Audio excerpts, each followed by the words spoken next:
Aloha, Scott Sylvan Bell coming live from Sacramento, California, April 1st, 2017. Perfect day. Perfect day to talk about sales. Now, one of the questions that I get asked frequently is like, hey, Scott, how do you get so many upgrades everywhere that you go? And anybody who travels with me or has been around me, they find like people just want to give me stuff. So I'm going to give you my formula to get upgrades, okay? So first thing is you got to smile.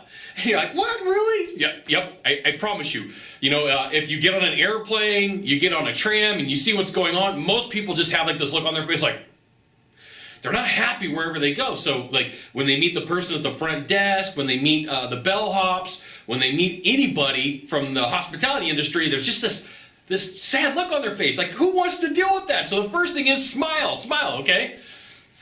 Second, be nice to everybody. Now this should just be a given, right? I shouldn't have to tell you to be nice to people, but I'm so surprised at how often I see people going somewhere and they're traveling and they're dealing with somebody at the front desk, or they're dealing with somebody at the airport, or they're dealing with somebody at the rental car facility, or just like any hospitality place, and they're just rude. It's like, whoa, what is your problem?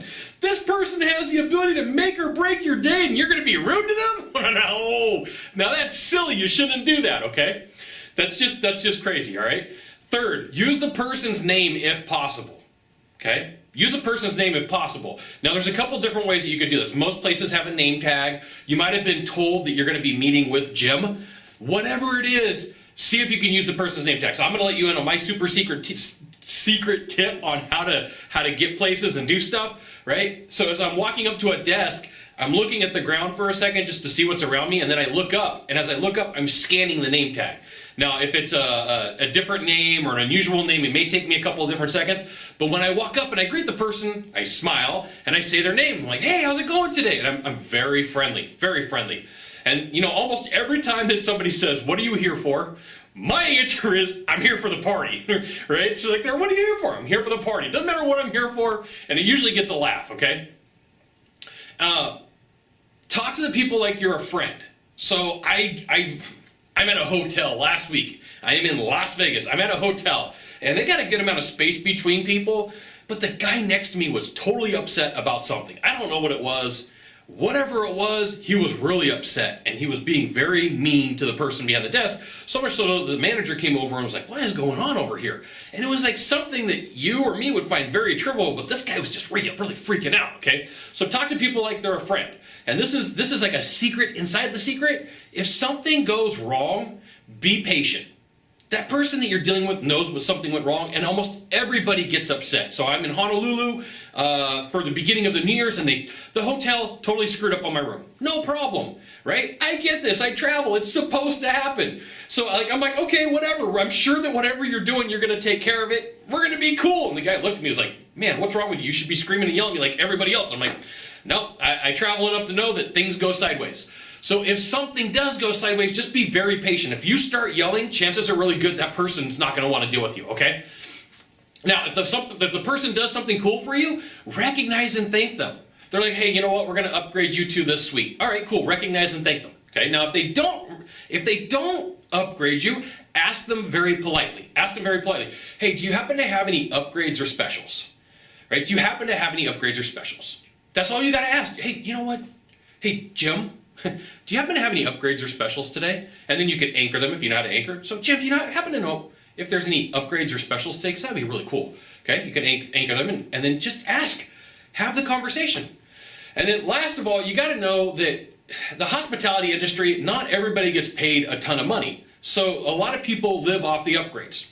Super secret tip is the tip. You tip the people. Right? So let's say like I'm at this hotel Saturday and I get an upgrade on a room that is absolutely ridiculous. I'm going to put the video at the end of this so you can check it out. Okay? I get an upgrade. So I'm like at an 800 square foot suite in Vegas, and the guy goes, I say, hey, do you happen to have any upgrades or available? And he goes, let me see what I can do. And he gets on the computer, starts typing, and then he tells me, he's like, yeah, we're going to upgrade you to the Renaissance suite. And like I almost fell over. I'm like, what? The Renaissance suite? That's got a full living room and a bedroom and a sauna and okay. I was all excited, so I ended up tipping the guy because he's missing out on money. So the upgrades that the person that helps you out with, I mean, that may seem free to like me and free to you, but that person's missing out on income. So like your job, my job, is to give them some money, okay? So the general rule is 10% of whatever that upgrade is. So like in the case of the upgrade that I got in the hotel, depending upon the time of the day it is, or the time of the year, or how many people are there, it could be between $500 and $800. So a proper tip is somewhere around $50 to $80. And you're like, but Scott, it was an upgrade and it was free. I'm like, but you gotta understand that that person that upgraded you and did something cool for you is literally walking away from money. So it's your job to show appreciation. So let me ask you something. In the room that I got, the Renaissance Suite, would you trade $50 for an upgrade to a room that's like 2,200 square feet and just ridiculously huge? Because you're gonna see the video. And the answer is yes, okay? So there's my formula. There's like my 9 steps of getting upgrades everywhere that I go. And it doesn't matter where I go. It's the rental car companies, it's business trips, it's hotel rooms, it's restaurants. I'm just friendly to everybody everywhere I go. You ever meet me in public, unless something absolutely crazy's happened, I'm gonna be a friendly person to you. And if I'm not, I will definitely apologize. Now, if you could do a small favor for me, in the box down below, leave a comment, question, or story, that'd be fantastic. To the right or to the left, there's a subscribe button. You know what you gotta do, you gotta subscribe. And then last of all, you can send it out to all your friends via StumbleUpon, Facebook, Twitter, Google+. Why not even LinkedIn? Now here's what I'm gonna do, is next up, this is the video of the room that I stayed in last Saturday, so 7 days ago. Oh boy, check this out. All right, so I'm gonna take you for a tour of the Renaissance Suite, just right through the door. You've got the lavatory, single stall, typical setup. Got a credenza or desk right here. Got some nice cushy chairs. I've tried these things out, they're good. They're seating for about 8 people.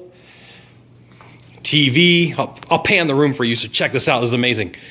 You got a table over there for a desk, seating for 6. A wet bar area, and we'll go into the master suite. This just gets even better. Here we go. Got a king size bed, nice size TV, pretty cool view, right? This is a good size room. It's got to be about 24 by 16, pretty good size. And then you come towards the bathroom area and you've got a table for doing makeup, a makeup table, a full-size closet, right?